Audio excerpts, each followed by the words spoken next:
Fala pessoal, tudo bem? Como é que vocês estão? Estamos de volta aqui gravando um novo vídeo, né? Eu ia falar no plural, mas no singular, novo vídeo. Eu vou gravar esse videozinho para vocês, tá? A gente vai fazer uma analogia, né, do Antigo Testamento em Eclesiastes e trazer isso para os dias de hoje, né? E tentar entender de que forma a gente pode colocar isso em prática. Qual é o nosso entendimento, qual é o nosso propósito aqui nesse planeta doido aqui, né? Muitas guerras aí que a gente está vendo. Essa questão lá em Israel, o Hamas, né, deixa a gente cada vez mais triste, na verdade. A gente procura um mundo pacífico, um mundo de paz, né? Onde, pelo menos eu gostaria que todos tivessem as mesmas oportunidades e que todos pudessem aí trilhar um caminho bacana, né? Sei que tem pessoas aí que têm sempre a opção de praticar o mal, de prejudicar o próximo, mas ainda assim eu acho que a grande maioria, no fundo do seu íntimo, quer fazer o bem ao próximo, né? Quer ajudar o próximo. E eu fico muito triste quando eu vejo que, às vezes, a diferença, né, são oportunidades. Às vezes a gente fala aí que, poxa, Ciclano, Beltrano, né, está nesse posicionamento, o outro está passando fome, está tendo necessidades, né? E eu até utilizo um provérbio interessante que o saudoso Enéas, né, ele falava que a única diferença que existe, né, em uma pessoa que trabalha com limpeza, que varre a rua, que é um gari ou até mesmo um auxiliar de serviços gerais, para um astrofísico, a única diferença é falta de oportunidade, né? E porque todos são inteligentes. Eu já falei em alguns vídeos anteriores aqui do canal que, assim, eu tenho uma revolta muito grande com a sociedade em si, com a política em si, porque isso nada tem a ver com Deus, né? Deus nos colocou aqui na Terra em termos de igualdade e nos fez a sua imagem e semelhança. Então Deus deu toda a capacitância para cada um, mas aí o homem cria a moeda, cria o dinheiro, cria preço para as coisas, cria o ódio, cria a ganância, né? Eu não estou dizendo aqui que você, como um ser humano, não possa, né, querer ser melhor, querer ter uma possibilidade melhor no seu emprego, querer ser melhor, eu não digo melhor ao próximo, né? Melhor que o próximo, não. Eu digo querer ser melhor no seu trabalho, querer ter oportunidades melhores, querer ganhar mais, né? Querer ter uma vida mais confortável, oferecer para a sua família isso. Eu não estou dizendo que isso está errado ou que isso é pecado. Eu estou dizendo que as oportunidades, muitas das vezes, elas são limitadas para uns e para outros são muito facilitadas. Mas porque fulano não estudou, né? Porque fulano não se dedicou, eu fiz a diferença, eu não tinha pai rico, mas eu corri atrás, eu me dediquei, eu resolvi, e hoje eu sou engenheiro, eu sou médico, eu sou empresário, sou bem-sucedido. Gente, a situação não é bem essa, né? Sim, é um diferencial, eu como, né, aqui que vos falo, eu digo que a minha vida também não foi fácil, né? Mas eu fui buscar, né? Eu cedo estava trabalhando, vendendo coisas, né? Para quem não sabe aqui, eu cheguei a ser um vendedor ambulante, né? Vendia coisas com 15, 16 anos, 17, né? Minha irmã pequena me ajudava muito e ela fazia aí, eu vendia empadão, ela fazia para me poder vender, porque eu queria pagar a minha faculdade, né? E assim eu fiz, me formei com 21 anos de idade, né, na minha primeira faculdade. Bom, esse não é o foco aqui, mas só para vocês entenderem que eu também passei dificuldade. Nem por isso eu vou julgar o próximo que está morando na rua, que não teve oportunidade, que não teve uma ideia e uma vontade própria de querer mudar a sua vida. Eu sei que todo mundo pode, mas eu acho que a oportunidade, assim como chegou para mim dificultosa, ela poderia chegar para todo mundo. Não é tão simples assim você virar a chave de uma noite para o dia, você dar um jeito, conseguir dinheiro para fazer as coisas e vender para pagar a sua faculdade, como eu fiz, né? Eu tive um start, sim, do Senhor, mas eu também tive uma ajuda, né? Eu tive pessoas que estavam ao meu lado, eu tive que comprar os insumos, os materiais para produzir aquilo que eu vendia. Então, quando eu falo de oportunidade, é você ter realmente uma porta que pode se abrir na tua vida, e nem sempre essa porta se abre para todos. Eu gostaria que a sociedade vivesse em termos de igualdade, onde todos pudessem ter no mínimo, né? No mínimo, 2 ou 3 refeições por dia, ter no mínimo condição de acessar uma escola digna, né? Onde você pudesse aprender a ler e escrever.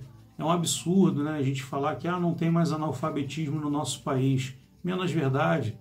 Se você procurar bem, e detalhe, não precisa ir nas grandes metrópoles não, tá? Você pode pesquisar, eu sou aqui do Rio de Janeiro, você pode pesquisar, eu conheço pessoas, tá? Não vou falar e nem dizer aonde, não vou falar nomes e nem dizer aonde, mas pessoas que eu conheço que são analfabetos e alguns semi-analfabetos, né?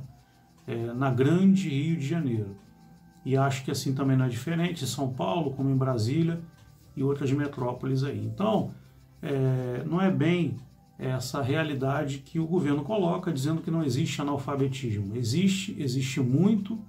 Eu tive um projeto social onde eu trabalhava com EJA, o ensino de jovens e adultos. A quantidade de idosos e jovens que me procurava para se alfabetizar era absurda, né? Mas isso aí também é uma outra história. Então, assim, pessoal, eu digo para vocês que o meu maior propósito, o meu maior desejo era que a humanidade fosse igualitária, em que todos pudessem ter acesso ao mínimo possível. Onde hoje a gente não vê uma realidade muito salutar com relação a isso, não é verdade? Mas vamos nos ater aqui ao assunto bíblico, que tem bastante a ver com tudo isso que eu estou falando para vocês. É uma passagem de Eclesiastes, onde eu vou fazer a leitura e depois a gente vai comentar, tá?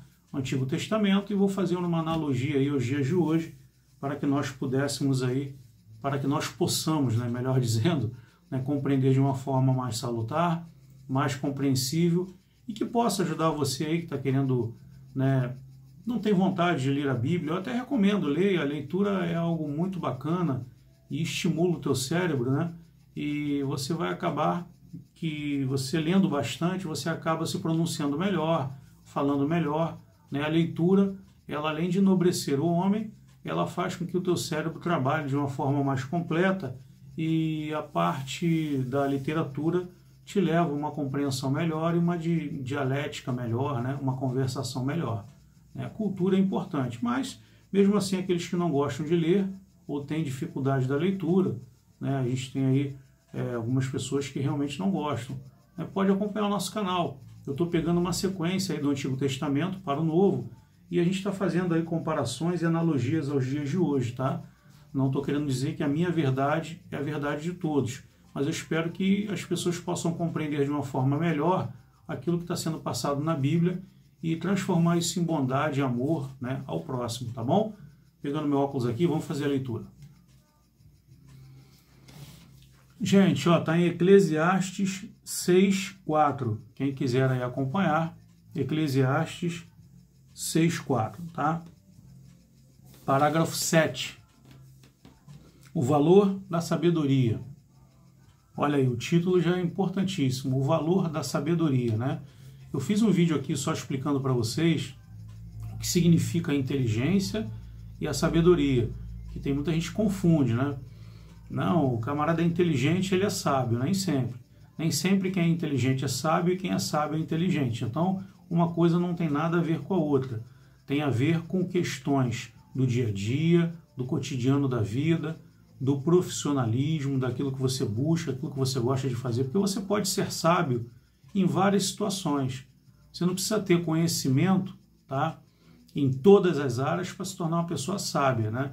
Não, eu sou sábio porque eu posso interpretar de uma forma, ou melhor dizendo, me perdoe, você pode ser inteligente, tá, e para uma determinada situação, mas para outra não. E o sábio não. O sábio é um camarada que ele consegue ter uma visão ampla de todas as coisas que envolvem o ser humano, e aí te leva à competência para você ter a capacidade de tomar uma decisão diante de algo que aconteceu. Essa é a sabedoria. Vamos lá. O valor da sabedoria. Um bom nome é melhor do que um unguento precioso. E o dia da morte é melhor um dia de morte do que o dia do nascimento de alguém. Melhor é ir à casa onde há luto do que ir à casa onde há banquete. Porque naquela está o fim de todos os homens, e os vivos os levam ao seu coração.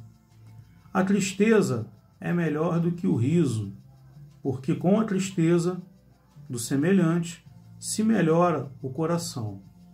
O coração do sábio está na casa do luto, mas o coração dos tolos está na casa da alegria. Melhor é para o homem ouvir a repreensão do sábio do que ouvir a canção dos tolos. Porque tal como o crepitar dos espinhos debaixo de um pote, tal é o riso do tolo. Isto também é vaidade. Bom, essa é a primeira parte que eu li. Então vamos trocar em menores aqui para que a gente possa compreender de uma forma mais salutar do dia a dia de hoje, né? Ele diz aqui logo no início que é bom o homem, é bom o nome, desculpe, um bom nome é melhor do que um unguento precioso. E o dia da morte do que o dia do nascimento de alguém, né? Então assim, a gente fala dessa questão, a segunda frase desse parágrafo, né? É melhor um dia de morte do que um nascimento. Se a gente for analisar com calma e trazer isso para os dias de hoje, né? Não sei se vocês sabem, alguns países da África, né, que são países paupérrimos, onde a miséria é 90%, 95% em todo o país, né?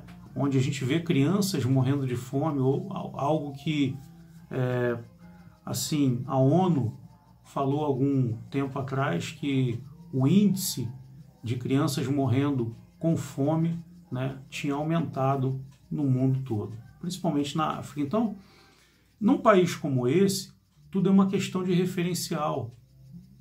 E eu acho muito importante a gente analisar isso, porque hoje a gente vive aqui no Brasil, né? O Brasil é um país muito pacífico, não se envolve em guerras, é um país onde nós temos a miséria, sim, mas a miséria que nós temos no Brasil nem se compara com a miséria que existe na África. E lá na África, né, não existe possibilidade de você virar lata de lixo, de você pedir, porque ninguém tem, né? Então quem tem sustenta os seus. E aí a mortandade por questões aí, né, tristes, né, falta de alimento, é muito grande. E nesse momento a gente faz uma reflexão aqui, o que é mais importante, né? Comemorar a morte de alguém ou a alegria de um ente que está chegando? Nesses países que passam por miséria absoluta, gente, é nítido e notório que eles comemoram quando alguém morre, porque quando alguém morre, é menos um para ter que dividir o pão, o alimento. E quando nasce alguém, em alguns países, a tristeza é tão grande que eles chegam a chorar ao nascimento de uma nova criança, porque é mais um que está chegando para possivelmente morrer de fome, dividir a comida. É algo muito duro a gente falar sobre isso, eu fico muito emocionado, porque é triste a gente ver um cenário como esse. A gente tem a nossa casa, tem dentro da nossa casa o alimento necessário. Às vezes você não tem muita vaidade, mas o pouco que você tem, você se alimenta, você dorme, mesmo que você não tenha uma cama, mas você tem um colchão, ou até mesmo no chão, tem um teto para cobrir sua cabeça. Mas é triste você ver um país onde comemora a morte, né, porque é menos um para comer, e fica triste com o nascimento, né? São valores totalmente invertidos. Está errado? Não, não está errado, porque o referencial é que faz a sua sociedade. Infelizmente, a sociedade deles é envolto à miséria, à necessidade do alimento. Eles não querem uma casa bonita, um carro moderno, mais novo. Eles só querem comer, né? Eles só querem viver. Eles só querem ter a oportunidade de continuar, coisa que muitas das vezes lhe é ceifada pela fome e a falta de alimento que existe nesses países. Então eu fico muito triste quando eu faço esses comentários, porque eu tenho um filho de 4 anos de idade, eu faço tudo para dar o melhor para o meu filho, ainda assim procuro ajudar, né? E acho que você também deveria, independente de quanto você ganha, né? Às vezes você ganha um salário mínimo, né? Passa uma vida apertada, vive de aluguel, paga uma kitnet para poder morar com seu filho, com a sua esposa, mas ainda assim sobra, por mais que seja amor no teu coração, para dar um abraço de amor e amizade ao próximo, né? A gente precisa disso. Tem tanta gente aí que não precisa só de alimento, que precisa de um carinho, de um amor, né? E a gente pode fazer muito mais, na verdade? Então, gente, estou falando uma passagem aqui da Bíblia que me remete a esse tipo de percepção. Eu não estou dizendo que tenha que ser isso para você também, de repente a sua visão com relação a isso é de forma diferente, mas a minha é essa. Eu vejo realmente que a Bíblia relata situações que hoje, vamos colocar aí, 3.000 anos depois, né, ainda assim a gente vive essa questão aqui muito calamitosa, onde crianças morrem por falta de alimento, principalmente na África, né? Não estou aqui falando só única e exclusivamente da África, mas a gente pode generalizar isso. Tem outros países também que passam muita necessidade e por aí vai. Eu não vou entrar em detalhes aqui do nome dos países, mas é isso. Vamos terminar aqui a nossa leitura, a segunda parte. Verdadeiramente, a opressão torna um homem sábio louco, e um presente destrói o coração. Melhor é o fim das coisas do que o princípio delas, e o paciente de espírito é melhor do que o orgulhoso de espírito. Olha, de novo aqui, a Bíblia fala, verdadeiramente a opressão torna um homem sábio louco, e um presente destrói o coração. Melhor é o fim das coisas do que o princípio delas. Olha só, de novo, né? Melhor é o fim das coisas do que o princípio delas. É a mesma coisa que está dizendo lá em cima, né? O fim delas é o quê? É a morte, né? E a gente trazendo isso, tá, para a vida do ser humano, para uns melhor é a morte do que o início da vida, né? E aí a gente faz aí uma comparação ao que está sendo dito no parágrafo superior ali, que fala diretamente sobre a questão, né, do homem e a vida, da morte e a vida. E aqui, de forma diferente, mas ainda o texto fala da mesma realidade. Ou seja, isso só reafirma que para muitos, né, o término é uma alegria, uma felicidade.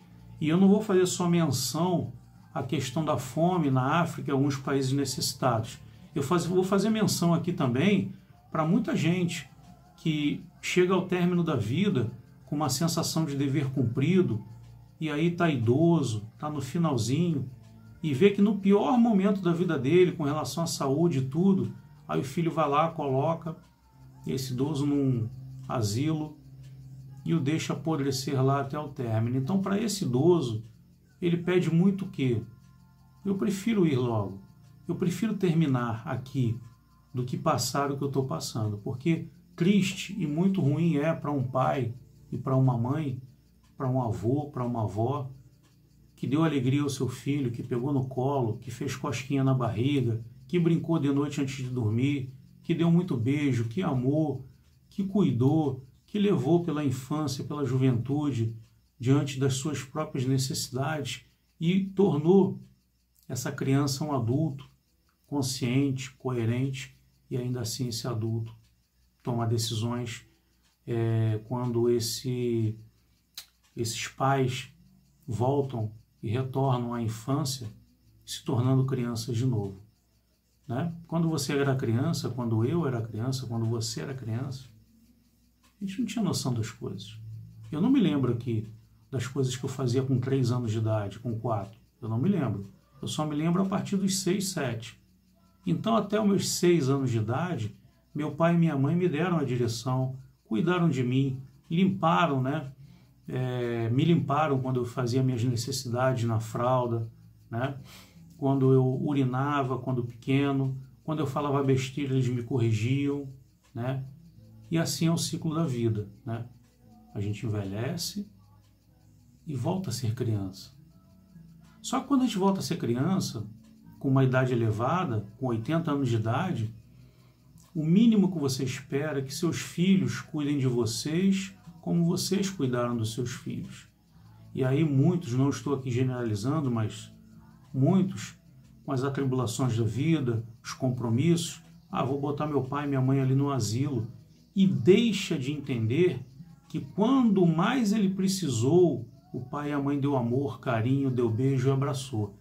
E agora esses velhinhos estão precisando de abraço, de amor, de carinho e dizer que ama, porque eles estão no término.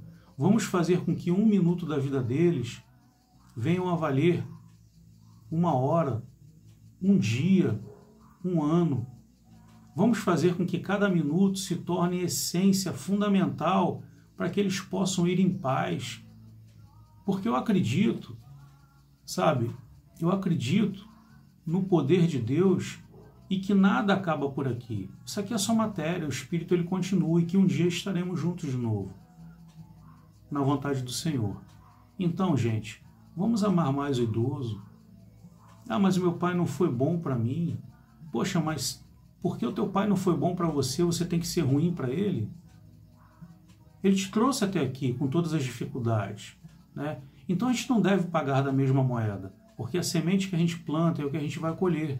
E tem muita gente que diz assim, tá passando por isso agora, bem feito, tem que botar no asilo mesmo. Eu não estou aqui julgando todos, tá, gente? Eu estou só fazendo uma reflexão. Eu sei que tem muita gente aí que muitas das vezes não tem o amor que deveria ter tido pelo pai ou pela mãe, porque muitas das vezes não foi criado pelo pai e pela mãe, o pai abandonou, e no final da vida, né, ele ainda assim está cuidando do pai e da mãe, mas ainda assim optou por colocar no asilo. Eu não estou dizendo que isso está certo ou está errado. Eu só estou dizendo que mesmo que coloque no asilo, mas dê amor, dê carinho, o que eles mais querem, por mais que eles tenham errado, eles não merecem passar pelo que eles fizeram vocês passarem. Estão entendendo a essência da vida? Vamos evoluir. Nós precisamos ser melhores do que os nossos pais. Eu levo a minha vida assim, eu quero ser melhor do que o meu pai foi para mim e minha mãe. E eu quero que o meu filho seja melhor do que o que eu fui para ele. Porque assim a gente consegue evoluir a nossa humanidade e vivermos em paz e num amor perpétuo entre os homens. E que um dia, talvez daqui a 2, 3 mil anos, o mundo possa viver somente harmonia, sem violência, sem paz, sem guerra. Uma paz, uma guerra, uma violência, ela começa na sua atitude em criticar o teu pai que foi ruim para você. Mas você parou para analisar? Vale a pena você ficar retrucando tudo aquilo e querer ser o que teu pai foi, né? Você pagaria da mesma moeda um bandido que te roubou e você vai lá e rouba ele? Isso está certo? Não, você sabe que está errado. Então, cada um oferece o que tem. Ofereça o melhor. Seja melhor do que seu pai, do que a sua mãe. Mesmo que o meu pai e minha mãe, ou seu pai e a sua mãe tenham sido pessoas maravilhosas, nós temos a obrigatoriedade de evoluir e sermos melhores do que eles. Tá bom? Vou ler o último parágrafo aqui. Não te apresses no teu espírito a irar-te, porque a ira repousa no seio dos tolos. Nunca digas porque foram os dias passados melhores do que estes, porque não há sabedoria nesta pergunta. Então está aqui, ó. É exatamente o que eu acabei de dizer para vocês, né? Não te apresses no teu espírito a tirar-te, a irar-te, porque a ira repousa no seio dos tolos. Desculpa que o meu óculos não está muito bom para ler, está difícil. Então, assim, está falando da ira aqui, né? Porque eu tenho que ter ira. Ira é o quê? Ódio, ganância, né? Pagar da mesma moeda, né? A minha ira com relação ao que fizeram comigo. Por que eu deveria alimentar isso no meu coração, tendo em vista que Deus quer que a gente possa evoluir? E eu não vou evoluir sabendo que eu estou cometendo o mesmo erro que o meu pai cometeu, que qualquer outro cometeu. A gente está falando de pai e mãe, né, nessa relação. Então, assim, nós temos a obrigatoriedade, independente do nosso pai ter sido maravilhoso ou não, de sermos melhores do que eles, né? Dê amor ao próximo, dê o perdão, perdoa seu pai, perdoa sua mãe. Não existe coisa mais bonita no mundo do que um perdão de um filho e o reconhecimento de um pai que errou, né? Muitas das vezes o teu pai quer dizer isso para você, mas você não se permite e não permite a ele. Então pense no que eu estou falando para vocês. Nós fomos crianças, fomos recém-nascidos, onde o nosso pai, de uma forma ou de outra, cuidou da gente, porque nós chegamos até aqui, né? E com o tempo, a gente também vai para o mesmo caminho deles. Então, se eu for um bom pai para o meu filho, um excelente pai para o meu filho, automaticamente, veja bem, não é uma regra, mas quando eu estiver lá com meus 70, 80 anos, onde a cabeça já não estiver muito boa, onde o corpo já não responderá mais, mas a minha consciência será a mesma, eu ver um filho meu me dar um abraço, me beijar, dizer que me ama, isso é a única coisa que um pai ou uma mãe quer no final da vida, né? Então não faça o que é de errado, faça o que é certo, independente do que o seu pai e sua mãe representou para vocês, tá bom? Ame mais, pense mais sobre isso que eu falei para vocês aqui, faça uma reflexão, para pensar, né? Se a gente não vira criança quando a gente envelhece, é a mesma coisa, é o ciclo da vida, gente. É o início, o meio e o fim. A gente retorna para aquilo que a gente foi. Ou seja, a gente vem do pó e para o pó a gente volta. Simples assim. O espírito não. O espírito ele vive eternamente. Espírito não tem idade, não tem sexo. Espírito não tem cor, não tem credo. Espírito só tem amor. Então, o teu espírito, o meu espírito, ele vai perpetuar, né, no universo eternamente. Ele vai se perpetuar eternamente diante daquilo que nós fizemos aqui na Terra. Marcelo, mas o meu espírito ele vai ter essa mesma concepção que eu tenho hoje? Sim, claro que sim, porque é você. Você só não tem mais a matéria, mas o mundo espiritual ele continua. E eu não estou falando aqui de religião, até mesmo porque o espírito ele existe em todas as religiões, independente da forma como se manifesta. Na religião evangélica, o espírito se manifesta de uma forma diferente, tem uma denominação, tem um nome, seja do bem ou seja do mal. Na igreja católica também, através dos santos e etc e tal, mas os espíritos continuam, né? E a gente vai para o espiritismo e etc e tal. Então, gente, não pense que acaba aqui, porque não acaba. Deus seria muito injusto se não nos desse a oportunidade de continuar. Só viver, morrer e acabou. Então não teria o porquê, né, de você trilhar sua vida em cima do positivismo, do bem, daquilo que é normal fazer, né? Porque já que o bandido e o camarada supostamente bom vão para o mesmo lugar, ou seja, o túmulo, né? De que vale você se esforçar tanto para querer conquistar algumas coisas? Então, tá aí a grande resposta da vida, né? Deus ele é misericordioso, ele nos colocou aqui com uma promessa muito maior. E assim, um dia, né, a gente vai viver num mundo onde tudo vai estar bem, tudo tranquilo, em paz. Mas ainda vivemos em guerras, né? Gente, beijão, fiquem com Deus, que o Papai do Céu possa abençoar a consciência de vocês e o coração, tá? Pensem em tudo que eu falei hoje. Vamos para o nosso encerramento. Senhor, abençoe a todos nós, Senhor, que estamos aqui nesse planeta Terra, clamando a Ti, Senhor, pela paz, pelo amor ao próximo, e que a fome não tome conta, Senhor, do estômago dessas crianças que estão necessitadas, e que ainda assim, por um fio fluídico de luz, que o Senhor possa colocar alimento no coração e na barriga dessas crianças, fortalecendo o íntimo de cada uma delas, e que possam ser enviados de Ti, Senhor, para disseminar o bem contra o mal aqui nessa terra, Senhor. Tenha piedade, Senhor, daquele irmãozinho que está precisando de apoio, de carinho e de amor, e que o Senhor possa pairar a sua mão sobre o planeta Terra, e que todos que aqui estão, Senhor, possa desfrutar da sua bondade e benevolência, e que o bem sempre possa imperar no coração dos nossos. Amém. Pessoal, até a próxima. Se inscreva, dê o like, que mais vídeos eu vou postar aqui para vocês, tá bom? Fiquem com Deus. Tchau, tchau.